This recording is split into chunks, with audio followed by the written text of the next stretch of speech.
ഇപ്പോൾ VK. Prashant MLA 24-നോടൊപ്പം ചേരുകയാണ്. ഇന്നലെ ആർ ശ്രീലേഖ വിളിച്ച് എന്താണ് ആവശ്യപ്പെട്ടത്?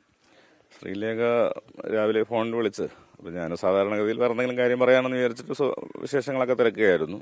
അപ്പോഴാണ് ആവശ്യപ്പെട്ടത് അവരുടെ ഓഫീസ് സൗകര്യം കുറവാണ്.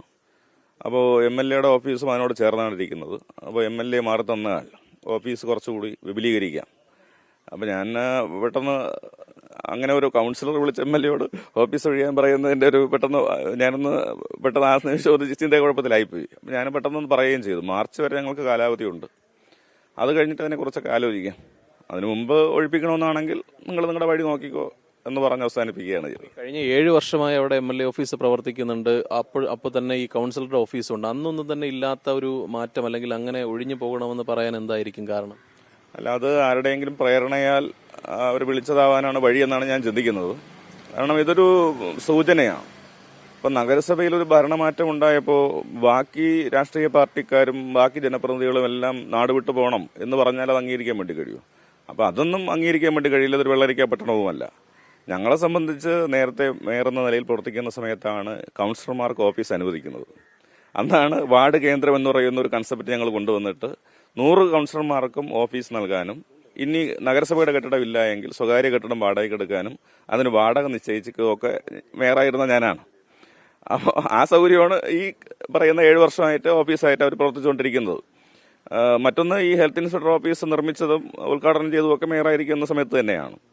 അപ്പം ഞങ്ങളെ സംബന്ധിച്ച് ജനാധിപത്യപരമായി LDF കൗൺസിലർമാർക്ക് മാത്രമല്ല ഓഫീസ് അനുവദിച്ചത്, BJPയുടെയും കോൺഗ്രസിന്റെയും മറ്റ് കക്ഷികളുടെയും കൗൺസിലർമാർക്ക് ഓഫീസ് അനുവദിച്ചിട്ടുണ്ട്. ആ സൗകര്യമാണ് പ്രയോജനപ്പെടുത്തുന്നത്. ഓഫീസ് അനുവദിക്കുക മാത്രമല്ല, അവിടെ ഫർണിച്ചർ, കമ്പ്യൂട്ടർ, കസേരകൾ, മറ്റ് സംവിധാനങ്ങൾ ഇതെല്ലാം നഗരസഭ കൊടുക്കുകയാണ്. അപ്പോൾ ഈ നിലയിൽ ആണ് കാര്യങ്ങൾ കൈകാര്യം ചെയ്തത്. അപ്പോൾ ജനാധിപത്യപരമായി ഞങ്ങൾ കണ്ടതുപോലെയല്ല ഇപ്പോൾ വരുന്നവർ കാണുന്നത് എന്നുള്ളതാണ് ഈ ഫോൺ വിളിയിലൂടെ സൂചിപ്പിക്കുന്നത്. ഒരു കൗൺസിലർക്ക് എം.എൽ.എയോട് അങ്ങനെ ആവശ്യപ്പെടാൻ കഴിയില്ലല്ലോ. അപ്പോൾ അങ്ങനെ മുകളിൽ നിന്ന് അങ്ങനെ എന്തെങ്കിലും ഒരു ഇടപെടൽ ഉണ്ടായി കാണുമോ? തീർച്ചയായിട്ടും അങ്ങനെ ചിന്തിക്കേണ്ടതാണ്. കാരണം ആരെങ്കിലും പ്രേരണ ഇല്ലാതെ അങ്ങനെ വിളിക്കുമെന്ന് ഞാൻ വിചാരിക്കുന്നില്ല. ഒരു സാമാന്യമായി സാധാരണഗതിയിൽ ഇങ്ങനെ ഒരു ആവശ്യം വന്നാലും വിളിക്കാൻ മടിക്കുമല്ലോ. എം.എൽ.എയോടാണല്ലോ സംസാരിക്കുന്നത്. അപ്പോൾ എം.എൽ.എയോട് വിളിച്ച് കൗൺസിലർ ഓഫീസ് ഒഴിയാൻ പറയുന്നത് ശരിയല്ല എന്നുള്ളൊരു സാമാന്യ ചിന്ത വരേണ്ടതാണ്. സാധാരണ നിയമപരമായി കൗൺസിലാണ് ഒരു കെട്ടിടം വാടകയ്ക്ക് കൊടുക്കുന്ന തീരുമാനം എടുക്കുന്നത്, വാടക കരാർ നിശ്ചയിക്കുന്നത്, തുക നിശ്ചയിക്കുന്നത്. ഇനി അത് റദ്ദാക്കണമെങ്കിൽ കൗൺസിലിൽ പോകണം. കൗൺസിലിൽ പോയി ആ വാടക കരാർ ക്യാൻസൽ ചെയ്ത് ഒഴിയാൻ സെക്രട്ടറിയുടെ നോട്ടീസ് ബന്ധപ്പെട്ടവർക്ക് കൊടുക്കണം. ഇതാണ് നിയമപരമായ രീതി. എം.എൽ.എയുടെ ഒരു തുടർ നടപടി എന്തായിരിക്കും? കൗൺസിൽ അത്തരത്തിലൊരു തീരുമാനം എടുത്താൽ? അല്ല, ഇങ്ങനെയുള്ള കാര്യങ്ങളൊന്നും വെച്ചുറപ്പിക്കാൻ വേണ്ടി കഴിയില്ല. അത് ഞങ്ങൾ മുന്നോട്ട് പോവുക തന്നെ ചെയ്യും. ഞങ്ങളുടെ വാടക കരാർ കാലാവധി തീരുന്നത് വരെ എന്തായാലും അവിടെ തുടരാൻ കഴിയും, നിയമപരമായി തുടരാൻ കഴിയും. അത് കഴിഞ്ഞ് എന്ത് വേണമെന്നുള്ളത് നിയമപരമായി ആലോചിച്ച് തീരുമാനിക്കും. നേരത്തെ ഇപ്പോൾ ആദ്യം മേയറായി പരിഗണിച്ചിരുന്ന ആളാണ് ശ്രീലേഖ, പിന്നീട് ഇപ്പോൾ വട്ടിയൂർക്കാവൊക്കെ പരിഗണിക്കുമെന്ന് പറയുന്നു. അപ്പോൾ അതിൻ്റെ ഒരു തുടക്കമാണോ ഇത്? അല്ല, അതെന്തെങ്കിലും ആയിക്കോട്ടെ. ഇപ്പോൾ ആർക്ക് വേണമെങ്കിലും എവിടെയോ മത്സരിക്കുകയോ അധികാര സ്ഥാനത്തേക്ക് വരികയോ ഒക്കെ ചെയ്യാമല്ലോ. അതിലൊന്നും ഞങ്ങൾക്ക് പ്രശ്നമില്ല.